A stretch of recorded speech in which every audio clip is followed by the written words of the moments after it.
ಇನ್ನು cyber crime ಬೆಂಗಳೂರಲ್ಲಿ ಜಾಸ್ತಿ ಆಗ್ತಾ ಇದೆ. ವಿದ್ಯಾವಂತರೇ ಇದಕ್ಕೆ ಬಲಿಯಾಗ್ತಾ ಇದ್ದಾರೆ. ಈವನ್ ಪೊಲೀಸ್ ಆಫೀಸರ್ಸ್ ತುಂಬ ಜನ ಹಣ ಕಳ್ಕೊತಾ ಇದ್ದಾರೆ.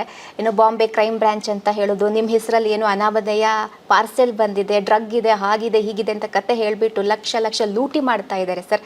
ಇದನ್ನೆಲ್ಲ ಹೆಂಗೆ ಕಂಟ್ರೋಲ್ ಮಾಡೋದು? ನಿಜ, ಇತ್ತೀಚೆಗೆ ಕನ್ವೆನ್ಷನಲ್ ಕ್ರೈಮ್ಸ್ ಕಡಿಮೆ ಆಗ್ತಾ ಇದ್ದಾವೆ. ಸೈಬರ್ ಕ್ರೈಮ್ ಈ ರೀತಿಯ ಏನು ಫೈನಾನ್ಷಿಯಲ್ ಕ್ರೈಮ್ಸ್ ಇದೆ ಅವು ಜಾಸ್ತಿ ಆಗ್ತಾ ಇದ್ದಾವೆ. ಇದು ಒಂದು ಬದಲಾವಣೆ ಆಗ್ತಕ್ಕಂಥ ಸಮಾಜದ ಒಂದು ಸಂಕೇತ ಅಂತ ನಾನು ಭಾವಿಸ್ತೇನೆ. ಅದರಲ್ಲಿಯೂ ಮುಖ್ಯವಾಗಿ ವಿದ್ಯಾವಂತರೇ ಇದಕ್ಕೆ ಹೆಚ್ಚು ಬಲಿಯಾಗ್ತಾಯಿದ್ರೆ, ಅದರಲ್ಲಿಯೂ ಈ ಮೊಬೈಲ್ ಫೋನ್ ಮುಖಾಂತರ ಅಥವಾ ಕಂಪ್ಯೂಟರ್ ಮುಖಾಂತರ, ಇಂಟರ್ನೆಟ್ ಮುಖಾಂತರ ಈ ರೀತಿಯ ಕ್ರೈಮ್ಗಳನ್ನು ಮಾಡ್ತಕ್ಕಂಥದ್ದು, ಸೈಬರ್ ಫ್ರಾಡ್ಗಳನ್ನು ಮಾಡ್ತಕ್ಕಂಥದ್ದು ಹೆಚ್ಚಾಗ್ತಾ ಇದೆ. ಅದಕ್ಕೋಸ್ಕರವೇ ನಾವು ಸಾರ್ವಜನಿಕರು ಇದ್ರ ಬಗ್ಗೆ ಹೆಚ್ಚು ತಿಳುವಳಿಕೆಯನ್ನು ನೀಡಲಿಕ್ಕೆ ಪ್ರಯತ್ನವನ್ನು ಮಾಡ್ತಾಯಿದ್ದೇವೆ. Awareness is the only antidote for these kind of things.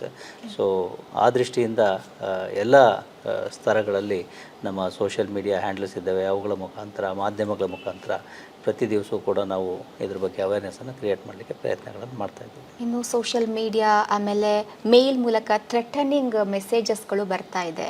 ಇದನ್ನು ಹೆಂಗೆ ಟ್ಯಾಕಲ್ ಮಾಡೋದು ಸರ್? ಇದು ತಂತ್ರಜ್ಞಾನ ಏನಿದೆ, it's a double age sword. ಏನು